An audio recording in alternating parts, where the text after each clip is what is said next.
Olá, eu sou o pastor Darlan e você está prestes a receber no Senhor algo grandioso através da palavra declarada dele. Por isso, prepare o seu coração para aquilo que você irá receber. E antes disso, nós te pedimos, se inscreva em nosso canal e curta esse vídeo. Pessoal, eu queria te convidar a abrir a sua Bíblia no livro de 1 Pedro. Deixa ela aberta aí, 1 Pedro.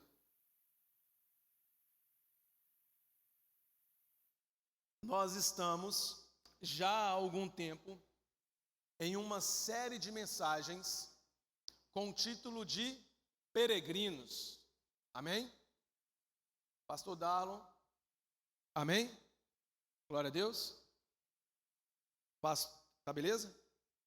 Pastor Darlan tem nos ensinado, através do livro de 1 Pedro, através das passagens, através dos versículos, através dos textos, de uma forma que tem nos edificado. E o que nós vamos fazer hoje é dar continuidade naquilo que tem sido ministrado. Então, por isso, deixe o livro de 1 Pedro aberto aí na sua frente, enquanto a gente lembra um pouco daquilo que foi ministrado no dia 4/2. Eu lembro muito bem que o pastor Darlan ministrou aqui, ali no capítulo 2, dos versos 1 ao 3.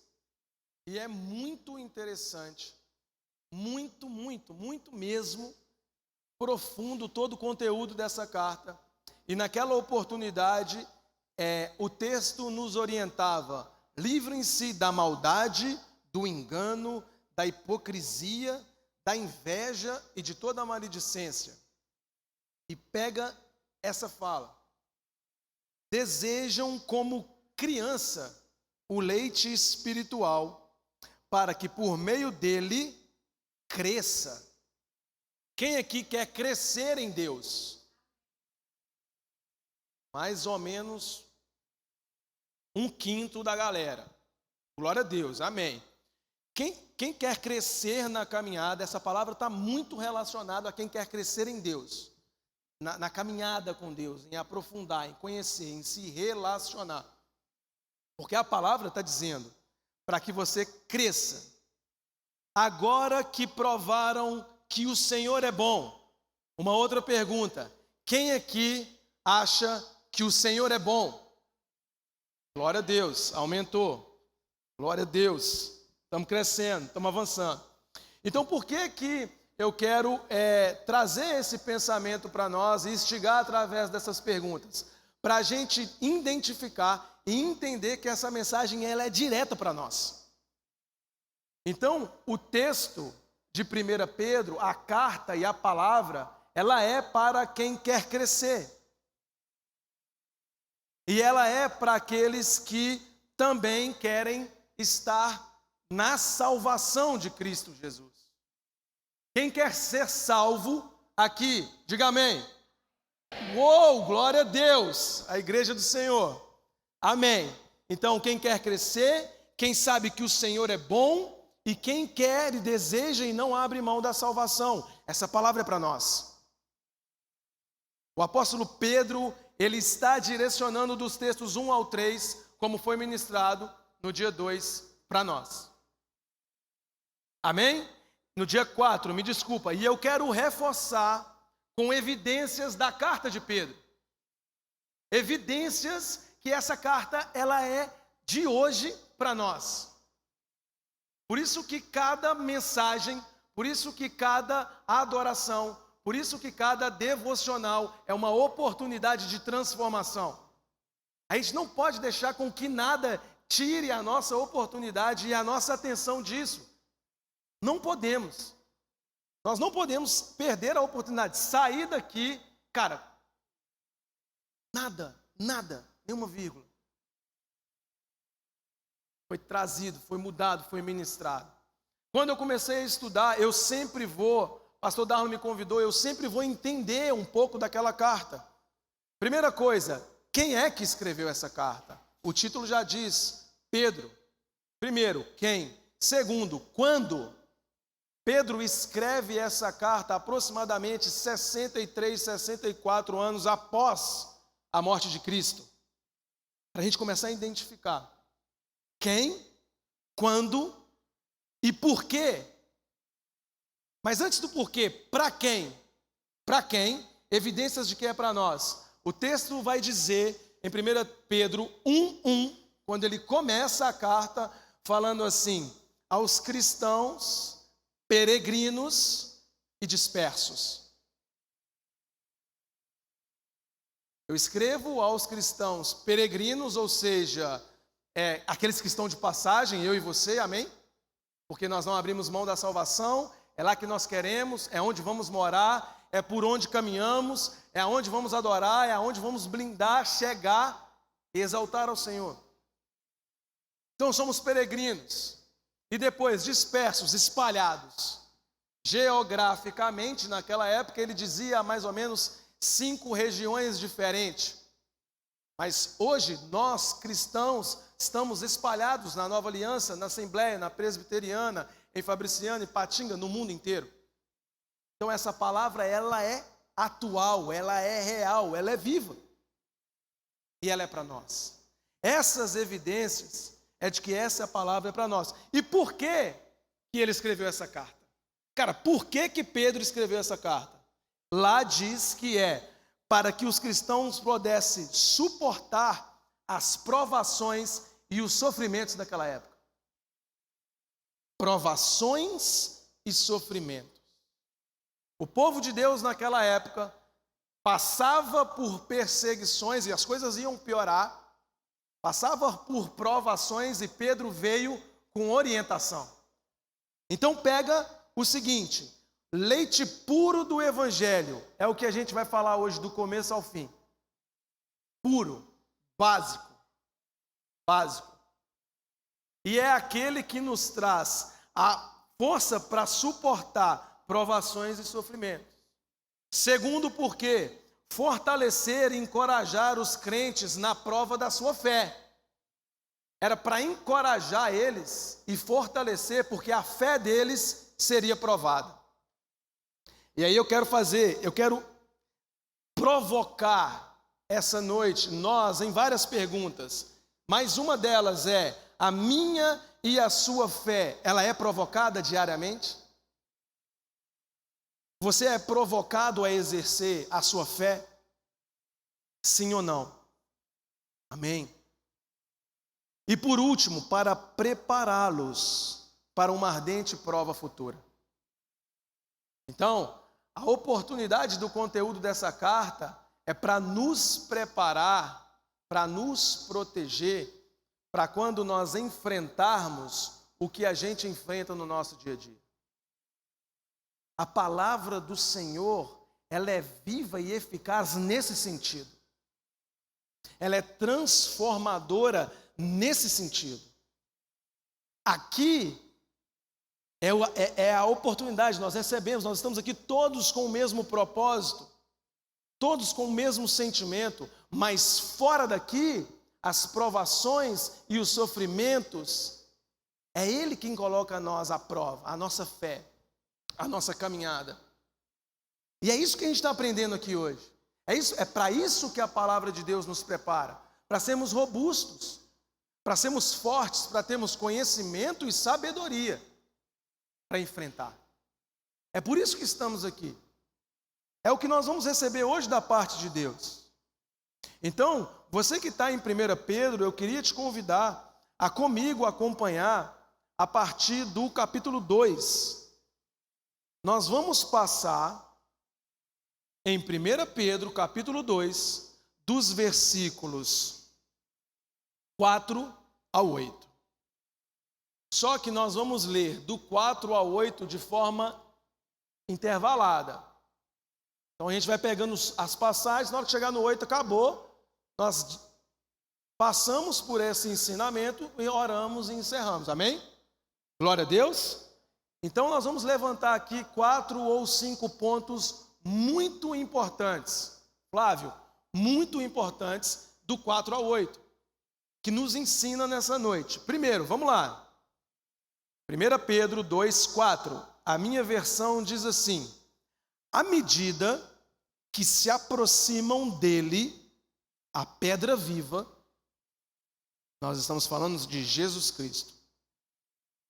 Rejeitada pelos homens, mas escolhidas e preciosa, mas escolhida por Deus e preciosa para Ele. Para aí. Rejeitada pelos homens, mas escolhida por Deus e preciosa para Ele. Primeiro ponto que eu quero te convidar a refletir juntos na palavra de Deus hoje. Primeiro ponto, sentimento de rejeição. A palavra de Deus está nos falando que Jesus, a pedra viva, foi rejeitada pelos homens. Eu quero te convidar a refletir sobre sentimento de rejeição. Deixa eu te falar uma coisa. Jesus foi rejeitado do nascimento até a morte. Jesus foi rejeitado do nascimento até a morte. Por que Deus nos chama a refletir nisso hoje? Porque sentimento de rejeição é uma das maiores feridas emocionais e mais profundas e difícil de lidar da nossa sociedade. Sentimento de rejeição é profundo, é forte, não é brincadeira. A cada dia que passa, ele causa mais desastres e desastres e desastres em nós, filhos, amados, escolhidos em Deus. Então, o primeiro ensinamento de Deus para nós nessa noite é: entenda, Cristo foi rejeitado. Primeiro, lá em Mateus 2, 1:15, Jesus nasce em Belém, a história que todos nós conhecemos, na manjedoura. E aí José e Maria, os seus pais, estão ali. E aí os 3 reis magos vêm, e quando eles chegam no rei Herodes e anunciam onde está o menino que veio para reinar, para salvar o Cristo, o Messias. E aí o rei e toda Jerusalém se assusta e fala: não está aqui. Eles veem a estrela, vão atrás, acham Jesus. Quando chegam até Jesus, presenteiam Jesus. E aí um anjo do Senhor aparece e fala com José, o pai de Jesus, o quê? José, pega Jesus, pega Maria, junta as malas e vaza, porque Herodes, o rei, vem perseguir para matar Jesus. Rejeitado na manjedoura. Eu quero a cabeça na manjedoura. Jesus iniciou a sua vida sendo rejeitado. Depois você lê lá em Mateus. Aí Jesus nasceu, Samuel. Aí lá em Marcos 6, de 1 a 6, Jesus nasce, a história que nós conhecemos, se desenvolve, é Cristo. E é impressionante essa história, que em Marcos 6, de 1 a 6, Jesus chega na sua cidade. Jesus e os seus discípulos, Bruna, chegam na sua cidade. Ele fazia milagres, sarava os doentes, operava todos os milagres. E aí quando ele chega na sua cidade, pelo menos eu acho que foi a primeira vez que isso foi relatado, a palavra do Senhor diz que ele vai para ministrar no sábado, e as pessoas começam a falar assim: quem que é esse aí? De onde veio essa sabedoria? E esses milagres que ele faz aí? Quem é esse? Por acaso não é o carpinteiro?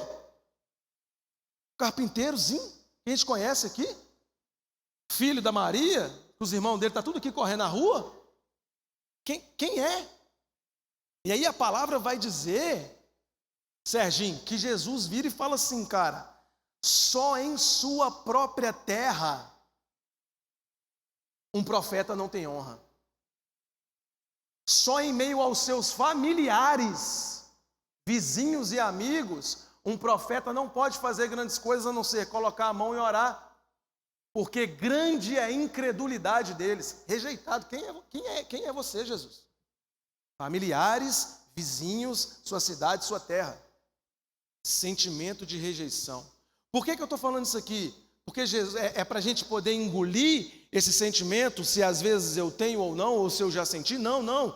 É porque Jesus nos mostra que ele também passou e ele vai nos entregar as estratégias para lidar com isso. É aí que está o negócio. Ei, deixa eu te mostrar. Jesus é maravilhoso, gente. Deixa eu te mostrar a rejeição no começo, no meio e no fim, para os mais próximos que você imaginar, e depois deixa eu te dar a estratégia, porque eu sei o quanto você chora no seu quarto. Porque eu sei o quanto você sofre na frente do espelho. Porque só eu sei o que você pensa ao seu respeito.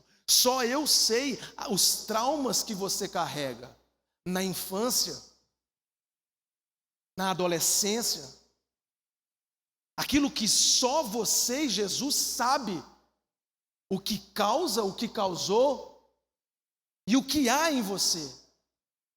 Sentimento de rejeição, cara, isso é impressionante. Nós estamos lendo a carta de Pedro, e Jesus ali na reta final, na retinha final, ele foi rejeitado por Pedro.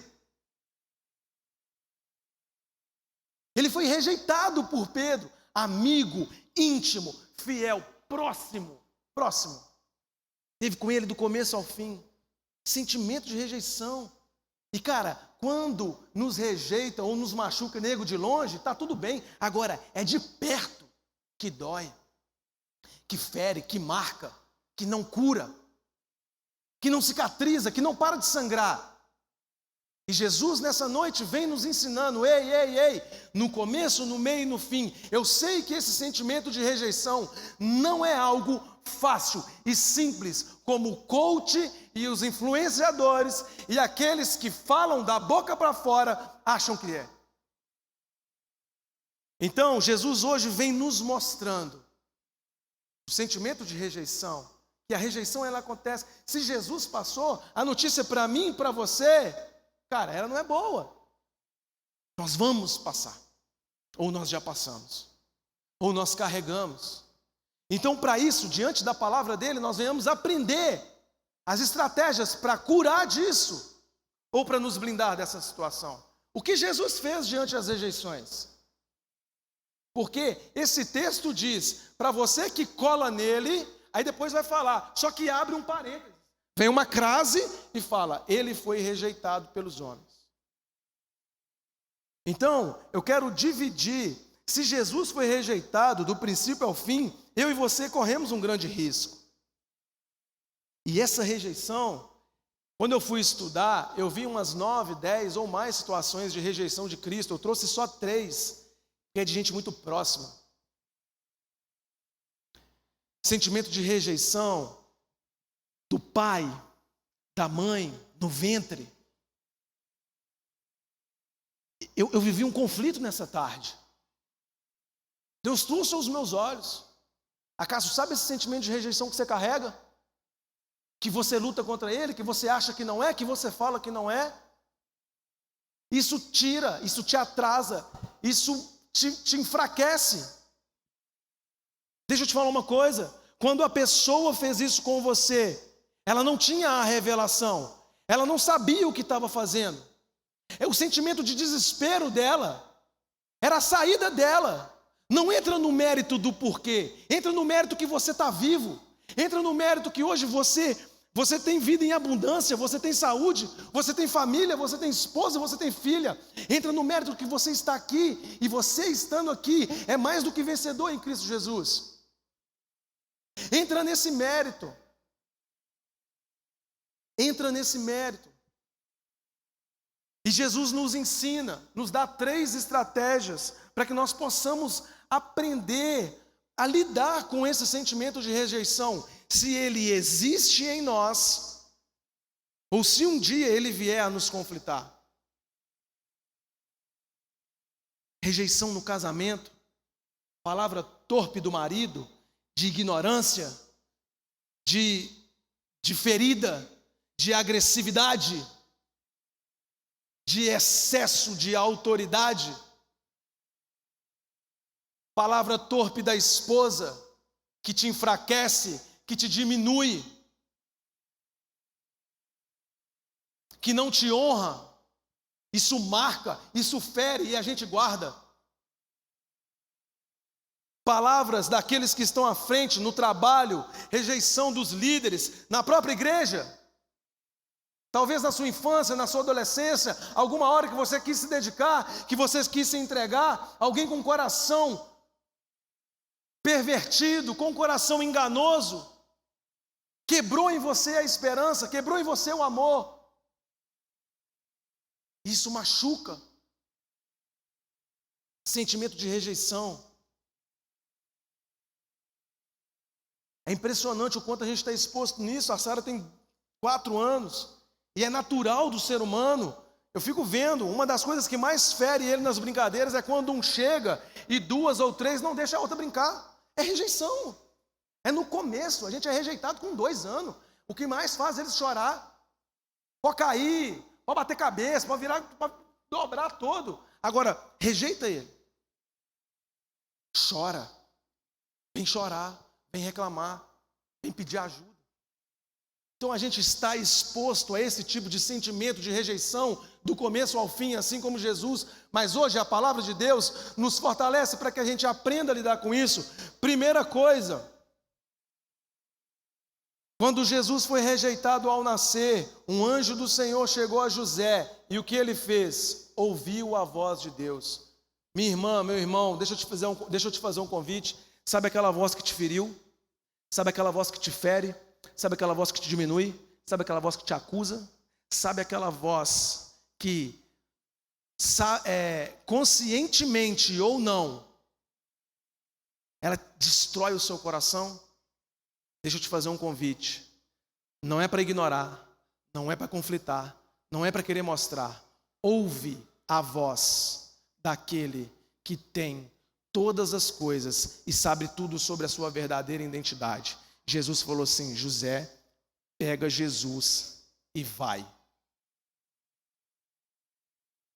Ouça a voz, a direção e a orientação de Jesus dentro das suas situações. Sabe por quê, Samuel? Imagine você diante da notícia do seguinte: vai pegar o menino e vai matar. Está aqui uma fala, o rei. E Deus do outro lado falando, pega e vai. Você pode se abraçar naquilo, se desesperar, pedir ajuda para todo mundo, acusar o rei, chamar a polícia, criar tudo quanto é tipo de situação. Ou você pode ouvir a voz de Deus e seguir a direção que Ele te der. Primeira coisa, ouça a voz e acredite em Deus. Segunda coisa, fixe os olhos e não perca o propósito. Lembra da primeira situação, a segunda situação, quando Jesus chega, Rodrigo, na terra dele, na casa dele, eles rejeitam a ele. Quando eu fui ler o restante da Bíblia, sabe o que aconteceu logo após a explosão do Evangelho? A igreja nasceu ali. Sabe o que ele fez, Samuel? Ele saiu, aí a palavra do Senhor fala assim, e ele enviou os 12 e derramou autoridade sobre eles para pregar e expulsar espíritos imundos, espalhou eles de 2 em 2, a igreja foi implantada e a palavra do Senhor fala assim, vocês não levam nada, não levam comida, não levam roupa, não levam nada, eu vou sustentar vocês, o Senhor vai nos sustentar, e quando vocês chegarem num lugar, numa cidade que eles te rejeitarem, sabe o que você faz? Bate a poeira do seu pé, vai embora, segue. Aí o texto termina falando assim, e ali eles pregaram, libertaram, expulsaram, profetizaram e curaram. A igreja do Senhor foi estabelecida logo após uma rejeição dos mais próximos de Jesus. Segunda coisa, fixa os seus olhos no propósito de Deus para a sua vida. Foi isso que ele fez. Foi isso que Jesus fez mediante a rejeição. Qual é o meu propósito? Espalhar o Evangelho. Qual é o meu propósito? Seguir com essa obra. Eu vou fixar os meus olhos no alvo que é Cristo. E terceira coisa, procure ajuda. Se você tem sofrido internamente, sofrimentos que só você sabe quais são. Jesus, no ápice da rejeição, no Getsêmani, já não tinha mais ninguém, só ele. E ele sabia que todos aqueles que os rejeitavam vinham para prender e o matar. E a palavra do Senhor fala que ali era o ápice da tribulação de Jesus. E aí a palavra vai nos ensinar que ele começa a orar intensamente. E quando ele ora intensamente, o Senhor envia um anjo para fortalecê-lo. Jesus busca ajuda em Deus e um anjo surge. Meu irmão, tem batalha que não é feita para lutar sozinho. Tenha a humildade de pedir ajuda. Mas eu sei o quanto é difícil, porque as ajudas às vezes nos traem e nos prejudicam ainda mais. O que Jesus fez? Orou. E Deus enviou a ajuda. Ore. Olhe as pessoas, buscam por ajuda. Se a sua batalha, se o seu sentimento está tomando conta do seu coração de uma maneira na qual você não consegue mais. Essa é a terceira estratégia que Jesus nos dá diante das rejeições. Fixe os seus olhos no propósito. Peça ajuda se for necessário. E ouça a voz de Deus. É o primeiro ponto. Ouça e acredite. Os povos e os reis e os príncipes poderiam rejeitar o filho, mas Deus o constituiu rei. Ele foi rejeitado por homens, mas aprovado por Deus. Esse é o primeiro ponto desse texto que eu queria que nós pudéssemos refletir. A palavra do Senhor nos trouxe que ele foi rejeitado. E quando esse sentimento vier até nós, lembre-se, Jesus, ele é o caminho. E cara, a gente precisa de entender que o caminho é na prática, entende? É na prática. Cara, o que a palavra do Senhor está nos dizendo, temos que praticar. Não é através de ações religiosas ou no nosso próprio braço. Ah, tá bom, estou aprendendo hoje que Jesus vai me curar em relação às minhas feridas, aos meus sentimentos. Não, irmão, Jesus está nos direcionando a ter atitudes que Ele teve e que Ele nos ensina para que a gente possa vencer. Prática, pratique, ouça a voz, busque. Quando Deus falar, siga. Não é no seu braço, não é no conflito, não é na revanche, não é na vingança. É sempre dele, por ele e para ele. Esse é o primeiro ponto. Vamos continuar a leitura. Capítulo 2, dos versículos 4 ao 5. Repetindo, à medida que se aproximarem dele, a pedra viva, vocês também estão sendo utilizados como pedras vivas na edificação de uma casa espiritual. Olha que interessante isso. À medida que nos aproximamos de Jesus, que é a pedra viva. Primeiro, pedra, rocha, fortaleza, base e segurança, viva. À medida que nos aproximamos de Deus, à medida que nos aproximamos de Jesus, nós nos tornamos pedras vivas. Joga para a prática. Essa semana a gente conversando lá em casa, a Dayana falou assim, amor, precisei de estender o meu tempo de devocional, que está sendo pequeno. Beleza, foi uma fala. Aí depois, durante a semana perdida, foi o seguinte, nada de maneira intencional. Cara, o quanto a nossa semana aqui em casa está sendo diferente e abençoada. Pedra viva, que se fixa na pedra viva e vive de maneira prática a bonança de vida. Quando Jesus fala assim, eu vim para dar vida e vida em abundância, é isso. Ei, à medida que vocês se aproximam, vocês também passam a ser pedras vivas. E agora eu vou falar de nós como igreja. Olha o que essa palavra diz. E à medida que você se torna pedra viva, vocês também serão utilizados na edificação de uma casa espiritual. O que é uma casa espiritual? Esse templo? Não, esse templo é uma casa física. O que é uma casa espiritual? O tabernáculo? Não, o tabernáculo era uma casa física, tendas templos. Antigamente, Antigo Testamento, o Espírito Santo habitava em templos fixos apenas. Agora, à medida que nós nos aproximamos daquele que vive, que está dentro de nós, nós nos fortalecemos e somos a igreja viva, espiritual. Sabe aonde é essa casa espiritual? É a sua casa, é a sua família. Então, se você se aproxima dele, a sua família passa a ser uma igreja, a sua casa passa a ser uma célula do reino de Deus. É isso que essa palavra está dizendo. Então, a partir do momento que você vive naquele que vive e se aproxima dele, as casas espirituais são estabelecidas no seu trabalho, na sua escola, na sua faculdade. Ei, o meu trabalho é uma casa espiritual? Ali pessoas olham para mim e falam: cara, o Deus desse cara me incomoda. Eu preciso, eu não consigo, eu estou começando aí. A sua casa, através de você, que se aproxima dele, que vive, porque se ele vive, eu aproximo, a palavra está me falando que eu também vivo. Olha isso. E se eu também vivo, casas espirituais surgem através de mim. E se eu sou casa espiritual, eu não posso olhar para esse templo, meu irmão. Porque a gente vai sair daqui, as luzes vão se apagar. E é só depois na outra cerimônia. É lá, a casa espiritual. É a lanchonete que você vai. É amanhã no seu trabalho. É o que você vai falar, é o que você vai pregar lá.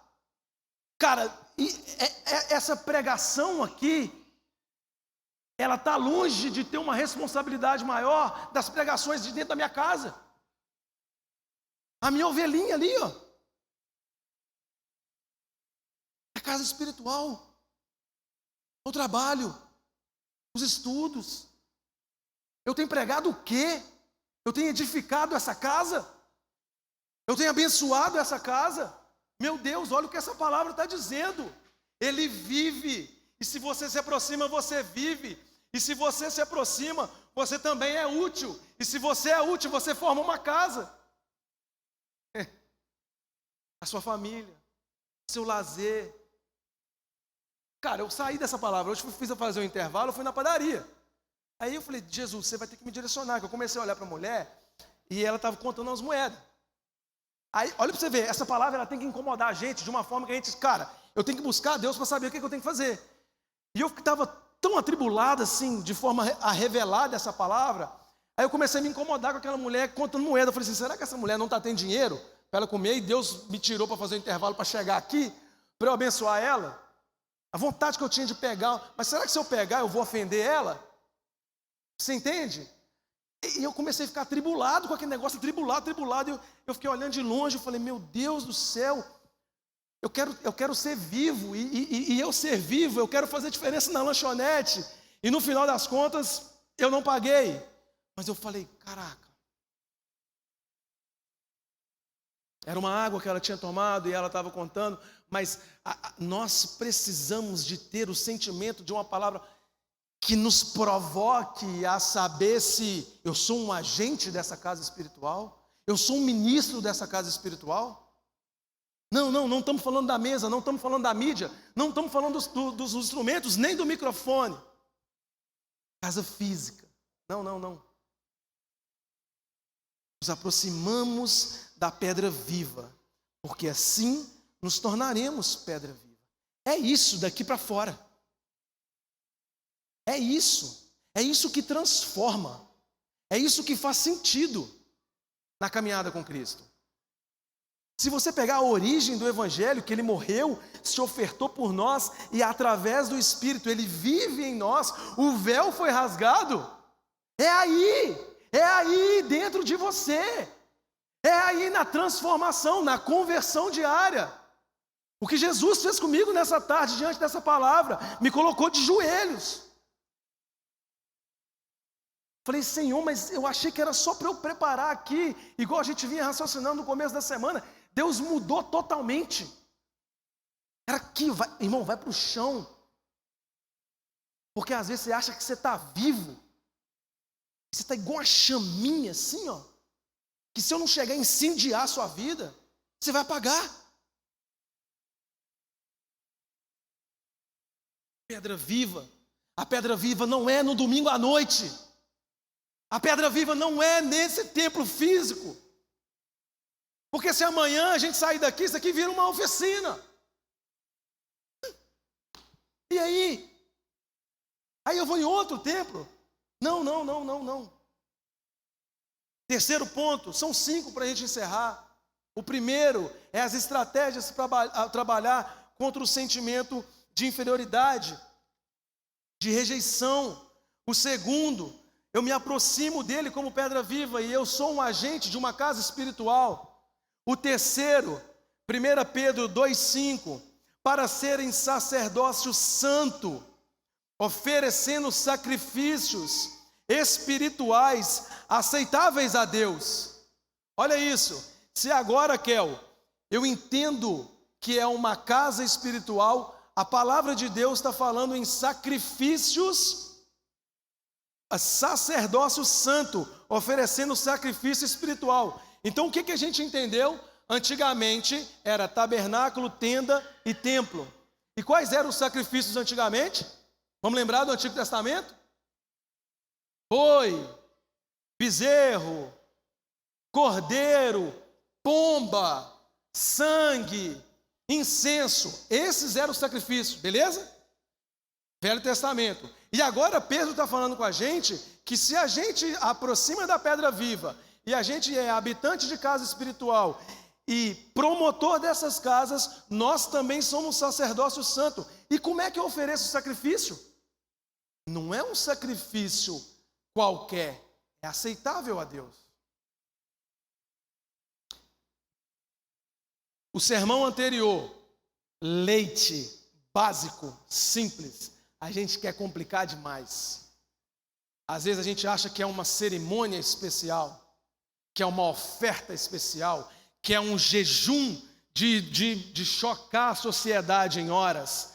A gente tem a natureza de achar que é por nós, que é sacrifício de pulso, de sofrimento. Ei, vai para a palavra de Deus.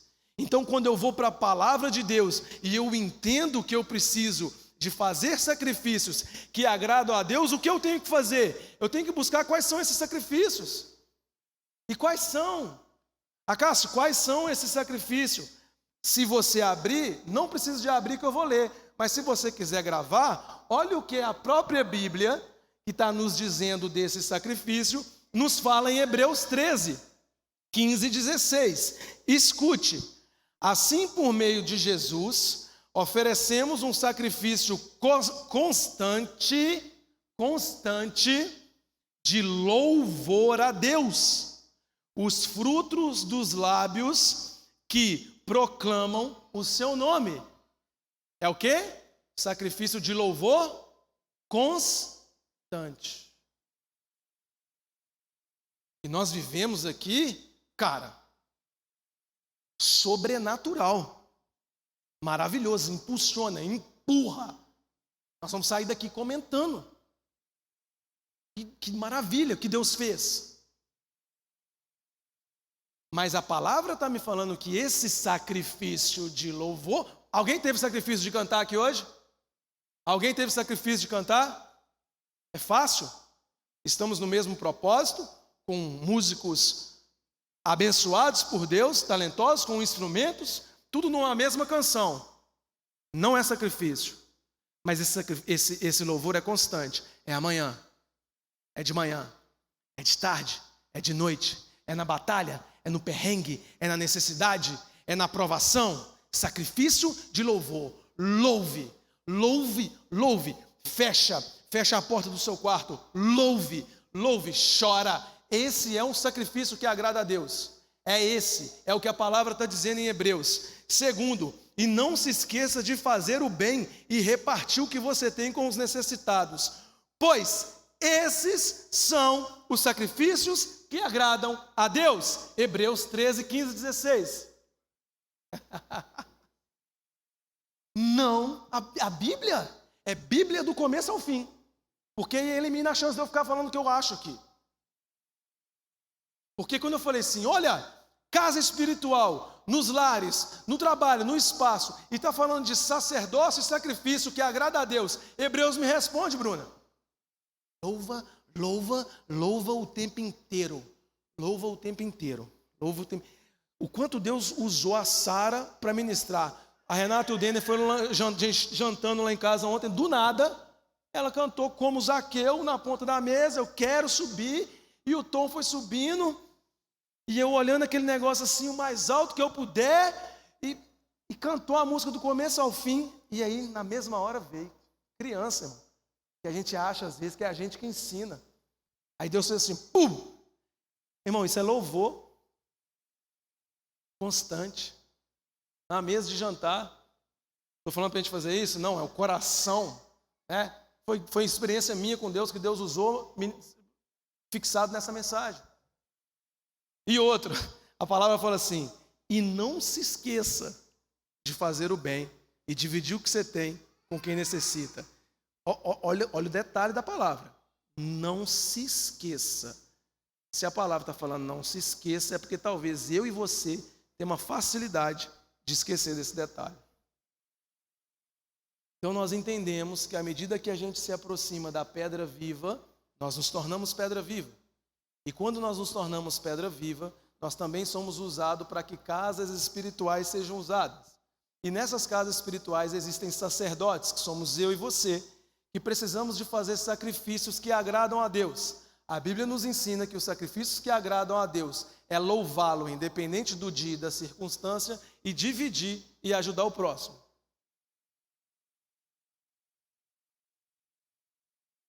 Quarto ponto. Já vamos encerrar. 1 Pedro 2, de 6 a 7. Obrigado, amor. Pois assim é dito na Escritura, eis que ponho em Sião a principal pedra, a pedra angular, eleita e preciosa, e aquele que nela crê não será confundido. Quando o texto diz do evangelho puro e faz a associação ao leite materno, ele está falando da pedra angular. O evangelho, ele nunca vai ser definido em nenhum lugar que não seja em Jesus Cristo. A pedra angular. O que é pedra angular? Eu passei a tarde toda estudando, lendo, vendo vídeo, vendo foto. A pedra angular era uma pedra usada nas construções antigas. Se você vê, coloca lá vídeo no YouTube, tem muito vídeo legal. Israel, na Espanha, em Roma. Tem muita coisa legal que vai dar para você entender que naquela época as construções eram feitas do seguinte: havia uma pedra principal, a principal, a mais forte, e ela era escolhida, eleita e colocada ali. A partir dela, todas as outras pedras e tudo que ia ser edificado em qualquer edifício acontecia. E ela era o centro de tudo aquilo que estava construído. O centro da minha e da sua vida nunca deixou e nunca vai deixar de ser Jesus Cristo. Não da forma falada, mas da forma vivida, de maneira prática e diária. Porque fala já vira jargão e história.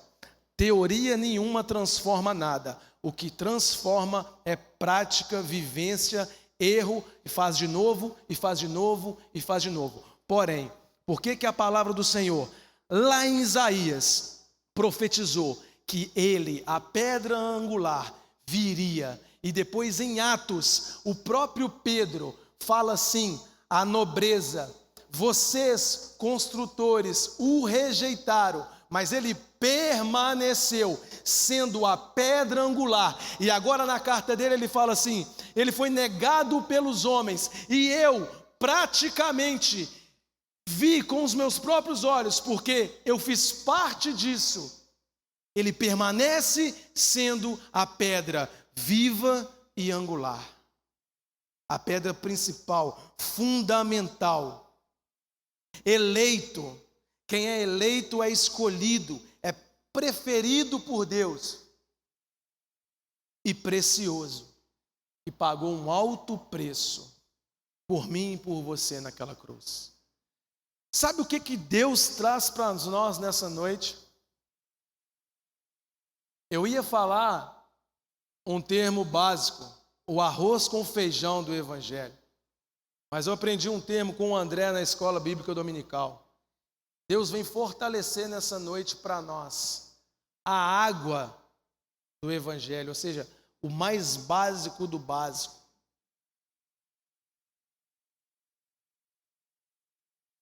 Jesus Cristo como a pedra angular, a pedra principal de todo e qualquer projeto e relacionamento da minha e da sua vida.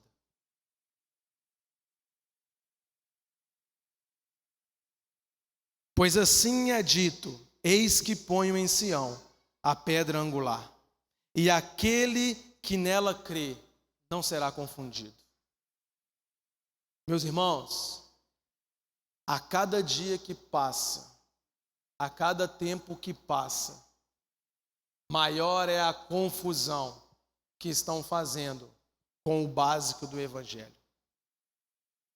Aquele que nela crê e se aproximar e se manter, não será confundido. E eu queria encerrar essa mensagem com o quinto e último ponto. Nós aprendemos que Jesus nos trouxe as estratégias relacionadas ao sentimento de rejeição. Que Ele, sendo a pedra viva e nos aproximando dele, também seremos pedra viva. E é isso que temos que entender e batalhar todos os dias. Terceiro ponto é que nós devemos, sendo essa pedra viva, exercer o sacerdócio de nos sacrificar em louvor constante e ajudar ao próximo dividindo aquilo que nós temos. Por último, ele recicla, reforça, que é a intenção de Pedro. Lá no começo nós falamos, ele quer reforçar. Então, se ele quer reforçar, ele traz Jesus, que é inabalável. Se o Evangelho na sua vida tem se tornado algo que não é uma prioridade, que não é uma preocupação nas suas ações, se andar com Jesus Cristo não faz parte das ações da sua agenda do dia, desperta para esse elemento básico. Se dentro das minhas e das suas ações diárias não está se colocar diante dele em adoração, em leitura, se isso se perdeu na sua vida, ou se isso nunca aconteceu na sua vida, a palavra de hoje nos traz, ele permanece sendo a pedra principal, onde todas as colunas se apoiam, onde todo o edifício se apoia. Meu irmão, deixa eu te falar, o seu trabalho, o seu casamento, as suas ações, o seu dia a dia, o seu intelecto, o seu monetário, não são as pedras angulares na sua vida. A sua formação acadêmica, a sua capacidade de resolver problemas, não são as pedras principais na sua vida. A pedra principal na minha e na sua vida sempre foi e sempre permanecerá sendo Jesus Cristo. Se você quer conduzir o seu casamento sem Jesus Cristo, deixa eu te falar uma coisa, é uma notícia verdadeira e real. Você vai se decepcionar. Se você acha que na sua ação profissional, nas suas negociações, nas suas falas, naquilo que você vê, naquilo que você consome, não tem a ver com Jesus Cristo, está faltando a pedra angular. O edifício não pode se sustentar. Jesus dizia que prudente é aquele que fez como um homem, que pegou a sua casa e fixou onde? Na pedra, na rocha, que é Jesus Cristo. Porque vem a tempestade, vem o vento, vem a dor, vem a dor, vem a tribulação, vem a perseguição, e ali eu estou enraizado, eu não abro mão, eu não negocio. E por último, 1 Pedro 2, 7, 8 vai dizer: mas para os que não crerem, a pedra que os construtores rejeitaram-se, tornou-se a pedra principal e pedra de tropeço, e rocha que faz cair. Os que não crerem tropeçam porque desobedecem a mensagem, para o que também foram destinados. Eu quero encerrar trazendo 2 alertas para nós, crentes. Esse texto diz: os que não crerem vão tropeçar. Nós temos o privilégio de ter essa informação. A escolha é nossa. Crer, viver Jesus na prática, ao invés de viver Jesus como uma cerimônia, é a nossa escolha. Outro alerta: a nossa geração cristã deveria aprender com esse texto que o juízo sobre as pessoas que desobedecem a Deus vem do próprio Deus. Eu pude ver essa semana, e eu me remetei em várias situações que eu me lembro disso. Todo mundo viu a notícia que Ivete Sangalo macetou não sei o que da Bíblia.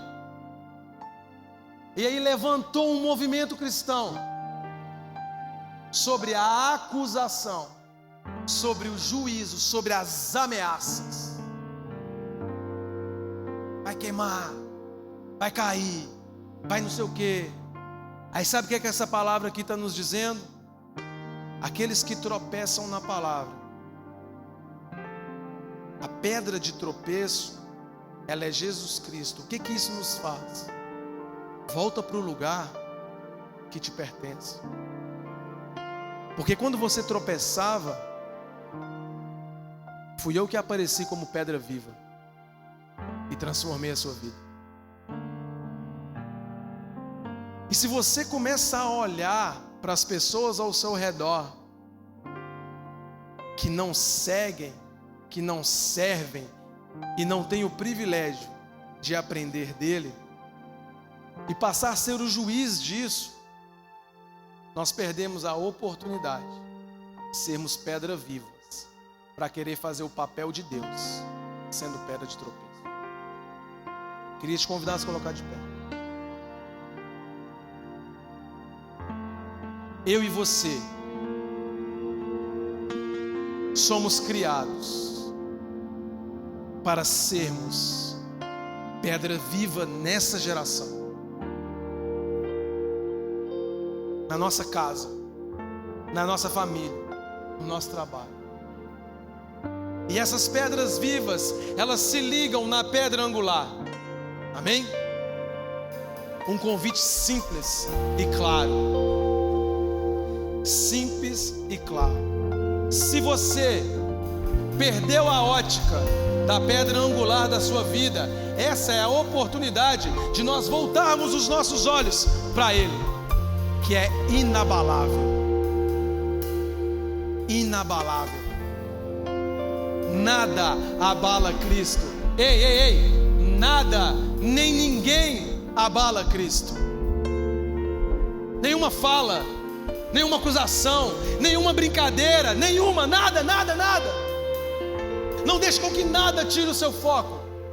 Olhe para Ele, olhe para Ele, olhe para Ele hoje e fala assim: Jesus, eu quero voltar a queimar. Jesus, eu quero voltar a te ver. Eu quero voltar a chorar na tua presença.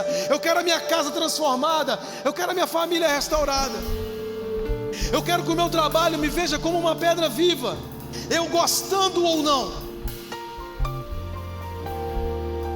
Porque esse é o nosso chamado, esse é o nosso privilégio. Eu queria te convidar a fechar os teus olhos e orar e louvar com essa canção, para que nós pudéssemos encerrar.